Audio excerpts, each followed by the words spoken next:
Dying Light 2 has plenty of throwable weapons, whether it be Easter egg or ones you can just obtain from Craftmasters. If you're not exactly sure what's bad, what's good, today we're going to be going over the 10 throwables and how good they are from worst to best. The ranking is going to come down to things such as practicality, the cost, and overall damage they can do to enemies. It's also just my opinion, so if you have any differing opinions, it's completely okay. Starting in at number 10, we have the Pen of Destiny. So the Pen of Destiny is an Easter egg item that you can obtain from a quest. It has very low damage and it's more just a joke to play around with the enemy. The cost of it can be extremely high. It can be effective in its ability to stun them, however, it's not the best. You'd be lucky to hit the enemy 100 times before they even drop to the ground. The only benefit of this is its ability to stun, and when you get it, you can basically keep on using it, as it returns to you like a boomerang. However, for the cost, it's not very effective. There's plenty of alternatives that are way better than the Pen of Destiny.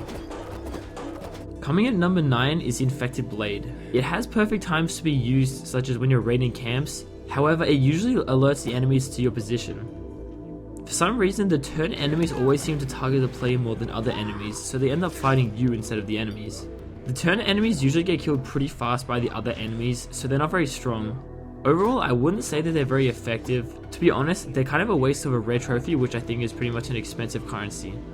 They're not the most effective, and I would probably leave them to only certain situations when you really want to cause chaos. Coming in at number 8 is the Decoy. The Decoy is pretty great throwable. It's fairly cheap and it distracts massive crowds of biters. Even if they've seen you, it will override their senses and cause them to go to the Decoy. Sadly, the larger enemies such as volatiles, goons, demolishers, they don't fall for it, only biters. It can buy you time if you want to do things like picking locks or escaping, however it's not a powerful throwable as it only attracts just biters. Larger enemies don't fall for it at all, and it'll just leave you dead if you try using it against them. Coming in at number 7 is Molotovs.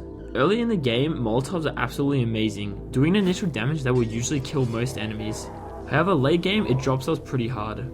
I found that it can take multiple Molotovs just to kill enemies. This includes both infected and human enemies. The initial damage is so low that usually it won't do anything to them. The burning can stagger the enemies, however the burning still doesn't kill them as well. It does have quite a large area of effect, however it's not good enough to actually make it a good throwable. Overall, it's not going to kill them fast, it'll take plenty of time, and sometimes it takes multiple Molotovs just to kill the same enemy. Coming in number 6 is the Saw Blade. The Saw Blade has pretty decent damage. It would be better than throwing knives, however for its extremely high cost it's just not effective. Heavy enemies seem to take many shots to kill, such as some of the biters who have armor on them. It does however have a pretty cool animation when you throw it to kill the enemy as it decapitates them. Overall though, there's not much to say about this. The Saw Blades are a pretty cool throwable, however they're way too expensive. 369 scrap is just way too much. There's plenty of better alternatives such as throwing knives. Even if the throwing knives take an extra hit to kill them, they're way better than the Saw Blades. Coming in at number 5 is the Throwing Knife. The Throwing Knife is a great range throwable. Early game it's extremely good, often being able to one-shot enemies, even volatiles and larger enemies such as demolishers and goons. They're actually pretty cheap to craft, considering you can craft hundreds upon hundreds of these things and it probably won't leave too much of a dent in your materials. It can kill lighter enemies pretty easily with just a few shots. However, human enemies are very annoying as after throwing a few of them they begin to dodge the throwing knives, making the throwing knives ineffective against humans when you've used them too much. They're great for killing lighter enemies or stunning stronger ones, however there are still plenty of other throwables that can outdo the throwing knives easily. Coming in at number 4 we have the UV Bar. The UV Bar is very effective because not for its damage and its ability to kill enemies, but rather for its ability to defend you and buy you time.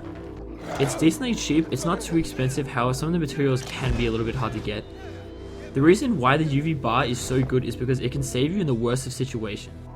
Most enemies in the game are obviously weak to UV light, so the UV Bar can buy you time with most enemies. There are plenty of side quests that have been made so much easier by combining the UV bars with them. The UV bars have an extremely long duration of 18 seconds, which buys you plenty of time to be able to do anything from healing to escaping. It's also very effective because it actually restores your immunity time, so if you're ever in a dark zone and there's no way you can get to a UV line time, just crack a UV bar, drop it, and then it'll restore your immunity. I would say that the UV bar is probably one of those throwables that is extremely essential for if you're going to go somewhere where it might be a bad situation. It quite literally allows you to take the fight back to volatiles and biters, especially when they're in large groups.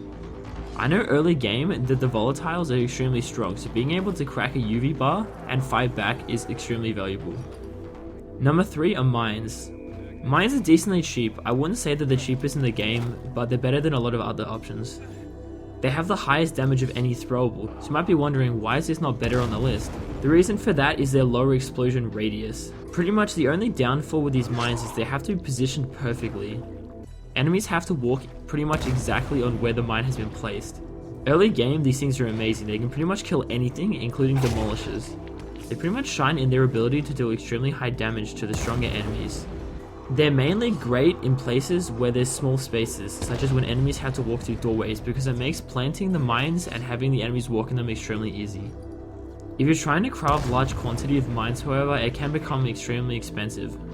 Overall, they're an extremely strong explosive, but they're held back by their small radius and having to get the enemy to step pretty much exactly on the mines.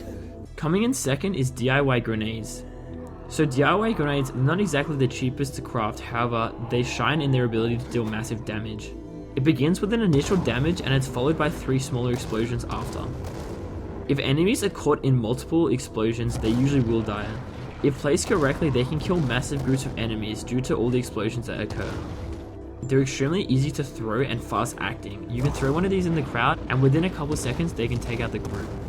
They can also be thrown against surfaces in order to make shots around corners that you probably couldn't make with things like C4 and mines. If enemies are extremely resistant to damage, you can spam the grenades by throwing multiple in a few seconds to deal massive damage and cause multiple explosions. They would be number 1 on the list if the damage was a little higher and they're a little bit cheaper to build. Overall, these are seriously a great throwable to fight against larger groups. Coming in number 1 and probably the best throwable in the game is Remote C4. Remote C4 is surprisingly cheap for the amount of damage it can do. It has an amazing 11 meter explosion radius, which can take out enemies extremely far apart. And when I mean far apart, I mean extremely far apart. Sadly, it has a little bit of a short charge up time when you first throw it down, but if you plan it just right, this won't matter. Since they can be remotely detonated, you can pretty much just do a drop and run. You can throw the C4 onto an enemy or near a pack of enemies and you can absolutely run for it around corners or get out of the building and blow the charge. Every time you craft it, you get 3, which is pretty good considering the high damage you can do. It will almost always kill light enemies and it can deal massive amounts of damage to bigger enemies. And since it can be strapped onto enemies, things such as demolishers and goons can have the C4 strapped to them and then you just make the run and detonate it. Lighter enemies such as biters and humans often get launched into the air from the C4. So when they come back down, they'll often receive full damage and it'll usually finish them off.